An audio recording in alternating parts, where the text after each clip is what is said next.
Hello, welcome back. Thank you for taking the time to check out this video here. I'm going to go through the 5 rules for counting significant digits. So, this is when you are given a number and need to determine how many significant digits are in there. In this video, I'm not going to go through any examples that require math.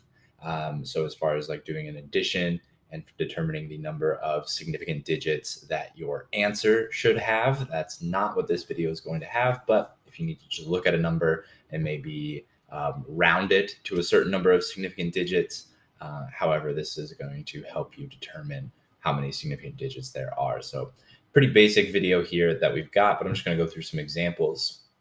In my last video, I went through the 5 rules and explained those. I have those written up here again. So these are our rules for when a number is significant. The big thing here is that any digit that is not 0 is significant. So your 1, sorry, let me get that. There we go. 1, no, doesn't want to write. Here we go. 1, 2, 3, 4, 5, 6, 7, 8, 9 are all significant. Those numbers are always, those digits are always significant no matter where they are. 0 is the only number that has some special rules to it, and that's really where 2, 3, 4, and 5 kind of come in. So let's take a look at some examples here. I've got some numbers down below. We're going to talk through each one. We'll talk about the rules that apply for each one, and then the total number of significant digits in each number. So my first one here, I have 1,340 meters. Now I want to determine the total number of significant digits. Well, rule 1 applies here because we have digits that are not 0, right? There's 1, 3, and 4. So there's at least 3 significant digits. Then I have this last 0 on the end. I need to determine if this is significant. Well, the sandwich rule says if it's sandwiched between 2 numbers, we count it. This 0 is not, it's at the end. So looking here, I have, rule number 4, ending zeros are only significant with a decimal. So I look here and I don't see a decimal in there. So there is no decimal here. So therefore that 0 at the end is not significant. So I'm going to go ahead and write here rule number 4 also applies. And that means that we have a total number of significant digits here of 3.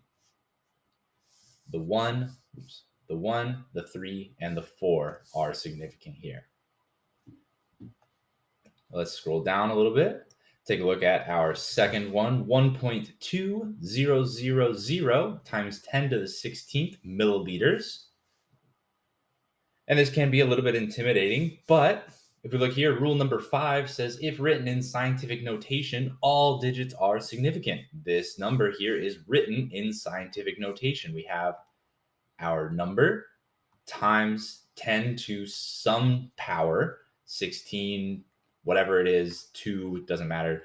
If we have it written in this form, if your number looks like this, all the digits are significant. So rule number 5 applies here. Technically, you could also apply rule number 1 here if you wanted, because we have some numbers that are not 0, but mostly rule number 5 here. Now, where some people get tripped up with this one is that they want to include the 10, the 1, the 0, the 1, the 6 there, and they would say this is a total of 1, 2, 3, 4, 5, 6, 7, 8, and 9, a total of 9 significant digits. However, that is not the case. The 10 to the 16th power, all this stuff, represents placeholders. And placeholders are not significant. So those just represent zeros. So we don't actually count those in our scientific notation for determining significant digits. The digits that are significant are over here to the left of the multiply. So that leaves us with 1, 2, 3, 4, 5. The 1, the 2, and the 3 zeros. 5 significant digits here. So this can be a little bit tricky there. Just remember that 10 to whatever power represents a placeholder. So let's keep on looking here. So now we have this number, 0.0002304 feet. So a really small measurement here. Well, once again, rule number one, any number that is not 0 is always significant. So the 2, the 3, and the 4 are always significant. So we have at least 3.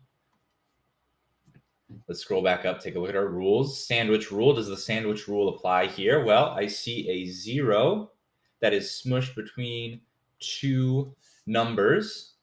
So that is our sandwich there. So rule number 2 applies. So that 0 in between the 3 and the 4 is significant.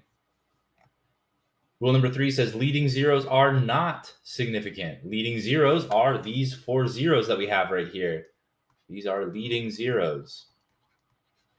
So that's rule number 3. Leading zeros are never significant. So these 3 zeros out in front of our number are not significant, therefore leaving us with a total of 4 significant digits. 2, 3, 0, and 4. Let me write this maybe a little bit neater there. There we go. Cool.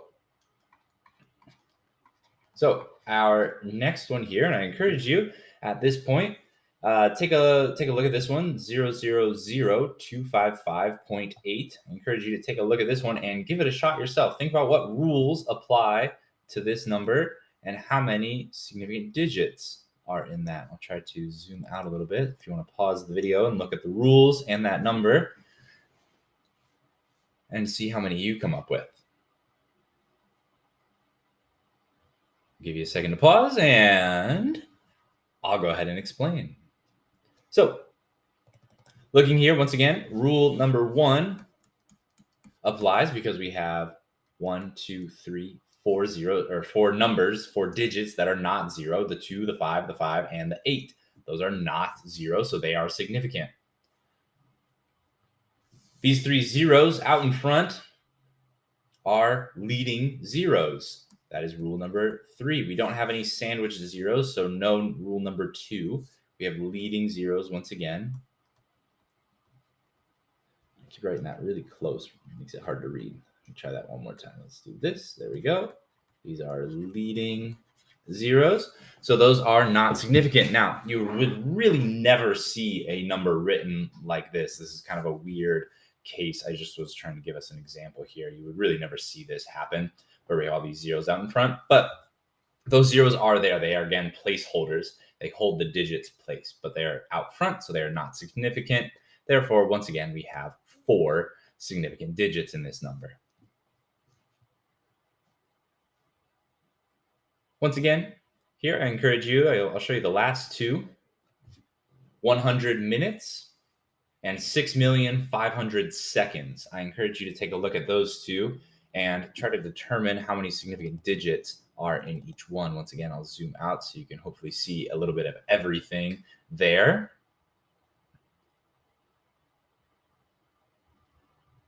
And again, pause the video if you need a little bit more time there, but let's go ahead and take a look.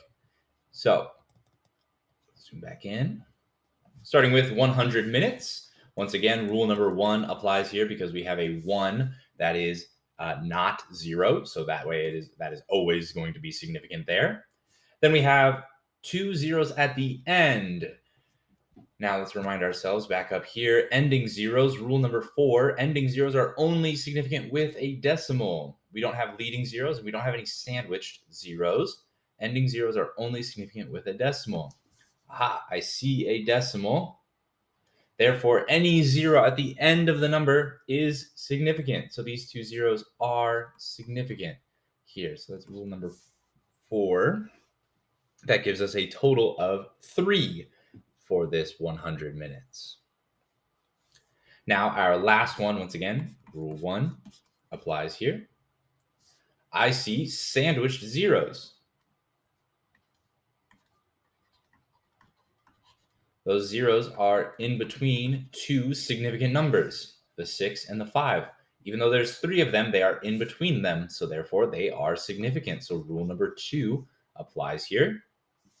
And I see ending zeros, no leading zeros to worry about in this case, but I see ending zeros. but I don't see a decimal point there. No decimal point at the end. So rule number 4 applies here. Those 2 zeros at the end are not significant, giving us a total here of 5 significant digits. One thing I want to point out, another common mistake that I see here that's just something real simple, is if I go back up to, oh, I could even do the last one, sorry. This one here, the 6,500,000 seconds. A common thing that I have seen is we get commas in numbers. We want to make sure that we pay close attention to when it is a comma and when it is a decimal. Oftentimes, I will just skip over using a comma so that we don't have that confusion, and I would instead write this number as 6,000,500, like that. Makes it a little bit harder to read at times, but that way we don't worry about potentially reading this as like 6.000,500, because this number here would now have 1, 2, 3, 4, 5, 6, 7 significant digits, which is different than our 5 over here. So just something to be aware of. Be aware if it is a comma or if it is a decimal. But that is a couple quick examples here with determining the number of significant digits in a number. Again, soon I'll be putting out a video dealing with the math problems with significant digits. So when you add numbers together, when you subtract numbers, when you multiply, divide, then your answer gets how many significant digits. We'll deal with that in a later video. But this is, again, just dealing with a given number, determining how many significant digits are in that number. So thank you for taking the time to watch. I hope you have a wonderful rest of your day.